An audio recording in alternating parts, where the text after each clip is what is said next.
Oke, assalamualaikum warahmatullahi wabarakatuh. Jumpa ketemu lagi bersama saya Ustadz Montaha. Dalam video ini saya akan membuat konten video pembelajaran.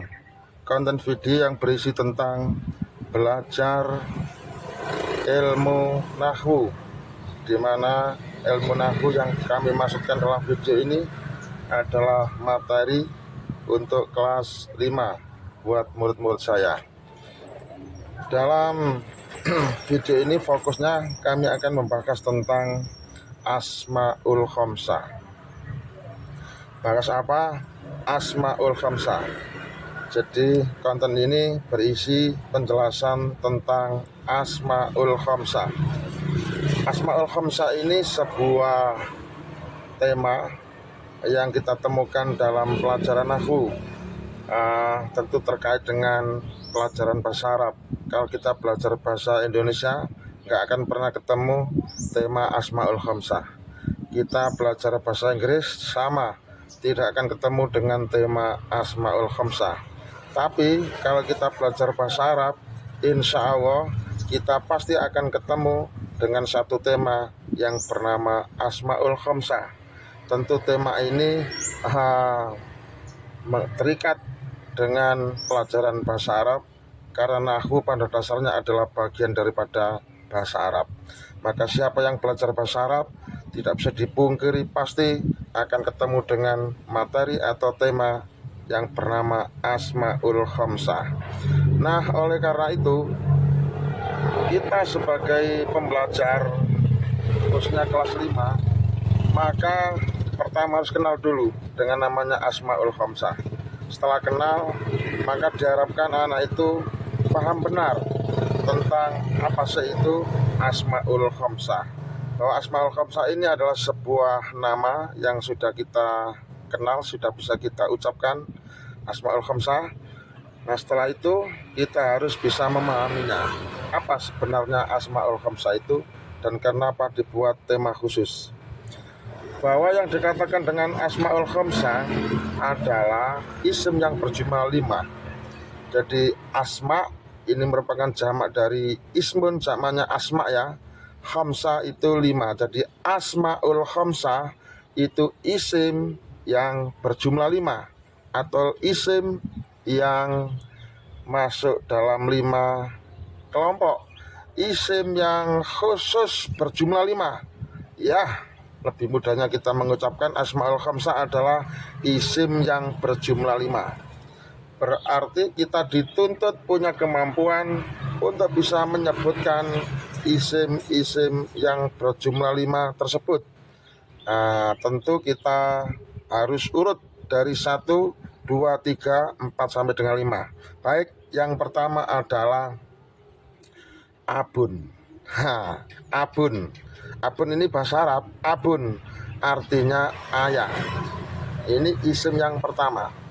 Kemudian yang kedua adalah ahun. Ahun artinya saudara laki-laki. Yang ketiga hamun. Hamun artinya paman. Ada yang mengartikan mertua laki-laki. Kemudian yang keempat adalah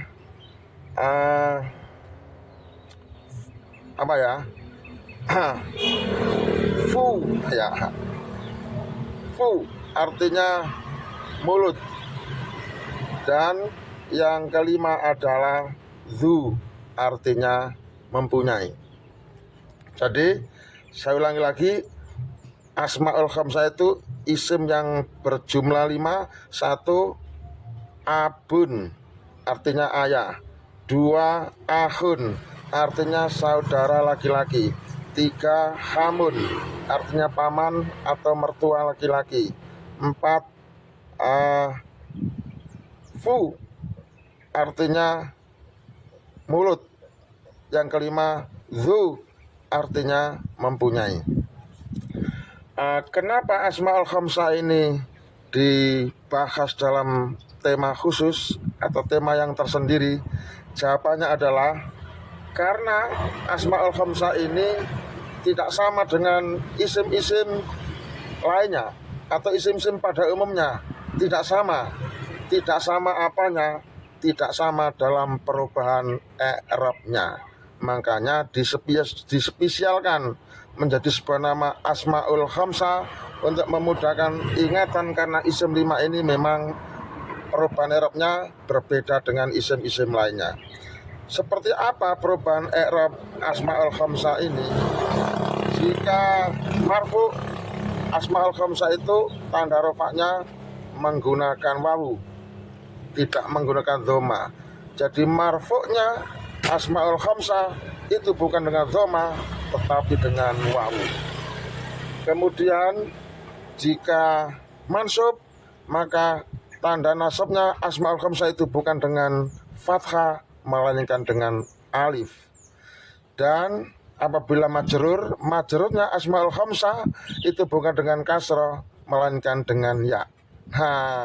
Karena berbeda dengan isim pada umumnya, maka Asmaul Khamsah ini disendirikan pembahasannya, yaitu tadi karena perubahan i'rabnya khusus, berbeda atau tidak sama dengan isim-isim biasa. Bahwa Asmaul Khamsah jika marfu, tanda rafa'nya dengan wawu. Jika mansub, tanda nasabnya dengan alif. Jika majrur, tanda jarnya dengan ya. Seperti apa contohnya? Contohnya misalnya begini. Ja'a, telah datang. Siapa? Abuka, ayamu. Ja'a abuka, ayamu telah datang. Maka lafadz abuka ini namanya marfu karena fa'il, dan marfu'nya tandanya dengan wawu. Mantap. Kemudian contoh yang mansub, misal ra'aitu abaka, saya melihat ayahmu. Abaka di sini adalah mansub karena maf'ul bi, tanda nasabnya tidak menggunakan fathah, melainkan dengan menggunakan alif, yaitu karena Asmaul Khamsah. Makanya ra'aitu abaka, abaka mansubnya di sini menggunakan tanda alif. Kemudian jika majrur, misal salam tu ala abika, saya telah memberi salam kepada ayahmu. Maka ala abika, abika itu Asmaul Khamsah, di sini majrur dan tanda majrurnya dengan menggunakan ya. Mengapa ya? Karena Asmaul Khamsah. Jadi kalau begitu, murid-murid saya yang kelas 5 yang ada di MIM 4 Ngimbo ini, saya wajibkan untuk menguasai perihal ini. Pertama ialah menguasai Asmaul Khamsah yang ada 5 itu. Abun, akhun, khamun, fudhu. Ini harus dikuasai. Bisa menulisnya, bisa mengucapkannya, bisa mengartikannya, bisa menggunakannya, dan paham perubahan i'rabnya dalam struktur kalimat bahasa Arab. Tadi sudah saya jelaskan bahwa jika marfu, tanda rafa'nya dengan wawu. Jika mansub, tanda nasabnya dengan alif. Dan jika majrur, tanda jarnya dengan kasrah. Jadi i'rab nasab dengan tanda alif ini hanya terjadi pada satu tempat, yaitu Asmaul Khamsah. Tidak terjadi pada tempat lainnya. Hanya satu tempat saja, Asmaul Khamsah. Jika mansub, maka tanda nasabnya menggunakan alif. Tanda nasabnya tidak menggunakan fathah, tapi menggunakan alif karena Asmaul Khamsah. Oke, setelah kami memaparkan perihal Asmaul Khamsah beserta cara perubahannya, sekarang saya akan fokus membuat satu soal pilihan ganda, di mana soal ini saya tujukan kepada siswa kelas 5 agar dijawab, dipahami dengan benar. Soalnya seperti ini. Asmaul Khamsah jika dinasabkan, maka tandanya dengan titik-titik. Saya ulang. Asmaul Khamsah jika dinasab, maka alamatnya atau tandanya dengan titik-titik. Pilihan pertama dengan fathah. Pilihan kedua dengan alif. Pilihan ketiga dengan kasroh. Pilihan keempat dengan ya. mana jawaban yang benar? Tentu jawaban yang benar adalah pilihan yang kedua, ialah dengan alif. Sehingga kalimatnya akan menjadi seperti ini bunyinya. Asmaul khamsah jika dinasabkan alamatnya dengan alif. Alamatnya, tanda nasabnya dengan alif. Asmaul khamsah jika dinasabkan maka tanda nasabnya dengan menggunakan alif. Jelas? Untuk itu anak-anak besok kalau menemukan soal seperti ini, menjawabnya jangan sampai salah, jangan sampai keliru. Ialah bahwa asmaul khamsah bila nasab maka tanda nasabnya, alamatnya atau tandanya adalah dengan alif, bukan dengan fathah atau yang lainnya. Mantap, saya pikir jelas. Bagaimana contohnya? Contohnya seperti ra'aitu abaka. Ra'aitu, saya telah melihat abaka, ayahmu. Ra'aitu abaka, saya telah melihat ayah kamu. Maka lafaz abaka dalam kalimat ini statusnya adalah sebagai maf'ul bih, sebab itu wajib dibaca mansub. Dan tanda nasabnya dalam kata abaka ialah menggunakan alif, bukan fathah. Mengapa? Jawabnya karena asmaul khamsah. Karena aturan dalam nahwu asmaul khamsah bila mansub maka alamatnya atau tandanya harus ditandai dengan alif. Oke, mantap. Sekian dari saya Ustadz Muntaha. Semoga bermanfaat. Jangan menyerah apalagi putus asa. Tetap terus semangat tonton video ini sampai mendapat kepahaman yang membanggakan.